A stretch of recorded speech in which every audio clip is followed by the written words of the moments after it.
Hello दोस्तों, मैं लीला गुरु बहन गुरु सौ सबको तहे दिल से प्रणाम करती हूँ। मेरी प्रणाम को स्वीकार कीजिए।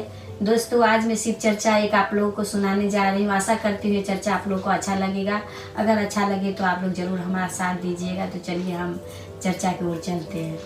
दोस्तों, एक गुरु बहन थी जो हमेशा चर्चा में जाती थी। तो क्या होता था, सब गुरु बहन चर्चा में आ जाती थी और वो बहुत लेट से पहुंचती थी। चर्चा खत्म होने के समय में पहुंचती थी। तो सब गुरु बहन उसे कहती कि बहन, आपको तो 3 बेटा है, क्यों नहीं बेटा का शादी कर लेती हैं? शादी कर लेंगी तो आप भी जल्दी आ पाएंगे चर्चा में। तो बोली कि ठीक है, आप लोग भी सही कह रहे हैं, बेटा का शादी कर लेंगे तो चर्चा में आ पाएंगे। क्योंकि काम करते करते उनको देरी हो जाता था चर्चा में जाने के लिए। तो गुरु बहन जो है सो पहला अपना बड़ा बेटा का शादी की बड़ा बेटा का। तो उनको जो है सो 1 लाख रुपया दिया गया। उनका माँ बाबूजी 1 लाख रुपया दिए उनको। जब 1 लाख रुपया दिए तो गुरु बहन का बहू जो है क्यों काम करे, क्योंकि वो तो पैसा लेके आई थी। तो गुरु बहन देख रही है कि बहू सोई हुई है, उठी नहीं। वो इसलिए नहीं उठी क्योंकि उनका मेरा पापा आपको इतना पैसा दिए तो हम क्यों काम करेंगे। फिर गुरु बहन का वही हाल, वही काम वाम करके सब कुछ घर का काम करके फिर चर्चा में बेचारी लेट से गई। फिर सब बोली कि बहन क्यों लेट हुआ, अभी तो आपका घर में बहू आ गया है, सब काम काज कर रहा होगा, तब भी आपको लेट हो रहा है। तो बोली बहन क्या बताऊं, बहू का पापा ने शादी में 1 लाख रुपया दिया है। तो वो उसी वजह से वो बोलती है कि मेरा पिताजी ने 1 लाख रुपया दिया तो हम क्यों काम करेंगे, आप काम करिए। तो मैं काम करती हूँ, मैं नहीं कुछ बोलती हूँ। फिर जो है सो बोली तो कोई बात नहीं है, आप बड़ा बेटा का शादी किए तो आपका तो सब बेटा शादी के लायक है, महिला का कर लीजिए। तो गुरु बहन क्या करी, जो महिला का फिर शादी कर ली। महिला का शादी करी तो उसमें क्या हुआ गया कि उनको 2 लाख रुपया दिया। 2 लाख रुपया दिया। तो गुरु बहन फिर सोची कि बेटा का शादी किए हैं तो बहू सुबह सुबह उठेगी, काम काज करेगी तो थोड़ा मुझे जो है सो आराम मिलेगा, मैं गुरु का काम करूंगी, अब इस उम्र में गुरु का सेवा ही दूंगी। तो गुरु बहन देख रही है इधर उधर करके, क्यों उठे, क्यों झाड़ू मारे, क्यों कुछ भी करे बहू घर का काम। तो माँ जी फिर उठ गई, उठ करके जो है फिर सारा घर का काम उम करी। काम उम करके जो है फिर से चर्चा में गई। तो उस दिन उससे भी ज़्यादा लेट हो गया, क्योंकि इधर में फैमिली जैसे ही आपका घर में बढ़ेगा वैसे काम भी बढ़ता जाएगा आपका घर में।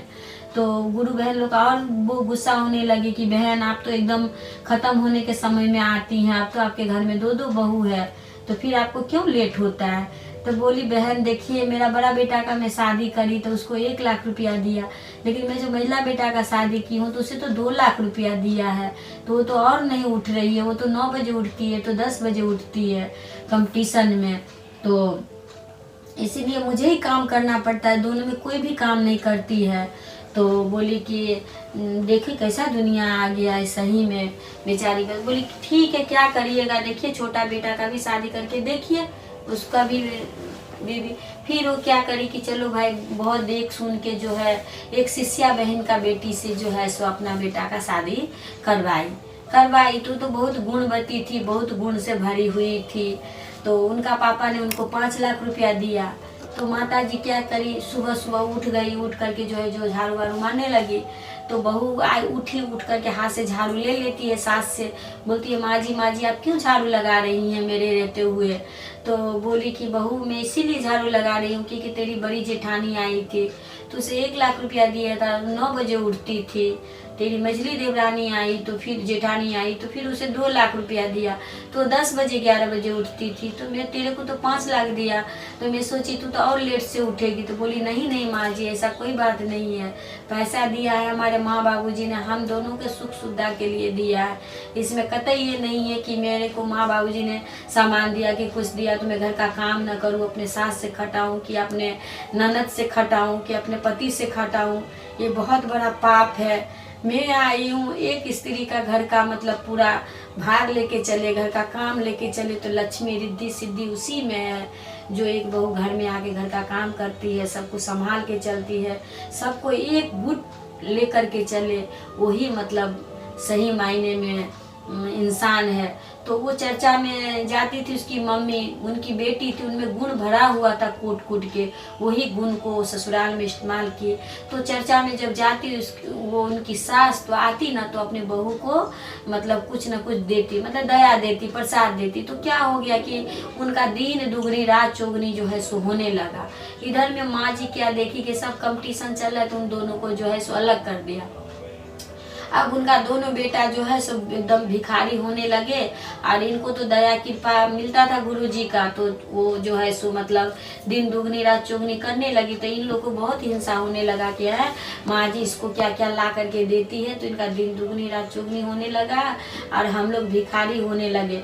तो इसको एक दिन पूछ ली समय निकाल के कि अरे छोटी, तू तेरा सब कुछ है, दिन दुगनी रात चौगनी हो रहा है, हम लोग का इतना संपत्ति रहते हुए भी हम लोग खा नहीं पा रहे। तो वो बोली कि देखिए माँ जी जाती है डेली चर्चा में, माँ जी आती है तो मैं उनका पाँव छूती हूँ, पाँव धोती हूँ, क्योंकि माँ सत्संग से आती है।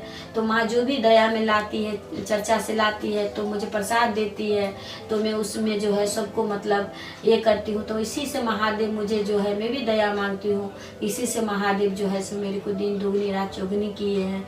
किसी के प्रति मेरे को कूटनीति भाव नहीं है मन में, सब अच्छा हो तो हम भी अच्छा रहेंगे। तो हमें दोस्तों शिव चर्चा हमें यही सीख सिखाती है कि हम कितना भी गलत है, हम कितने भी बुरे हैं, लेकिन हम अगर सत्संग में जाए, हम अगर गुरु चर्चा के संग में रहे, तो हमारे मन की जो है दुर्विकार है वो जरूर निकल जाती है, अच्छी भावनाएं मन में आती है। तो उसी गुरु बहन के तरह हम लोगों को रहना चाहिए, हमारे बहू बेटियों को रहना चाहिए, इसी हिसाब से चलना चाहिए। तो ज्ञान हमेशा जो है सो हमें आगे की ओर ले जाती है, कूटनीति जो है हमेशा हमें पीछे के तरफ ढकेलती है। तो हमें अच्छा पथ पे चलना चाहिए, अच्छी ज्ञान लेना चाहिए। इसी के मैं आशा करती हूँ दोस्तों ये कथा आप लोगों को अच्छा लगा होगा। अगर अच्छा लगे तो आप लोग जरूर हमारा साथ दीजिएगा। गुरु सहो में फिर से तहे दिल से आप लोगों को प्रणाम करती हूँ, मेरे प्रणाम को स्वीकार कीजिए।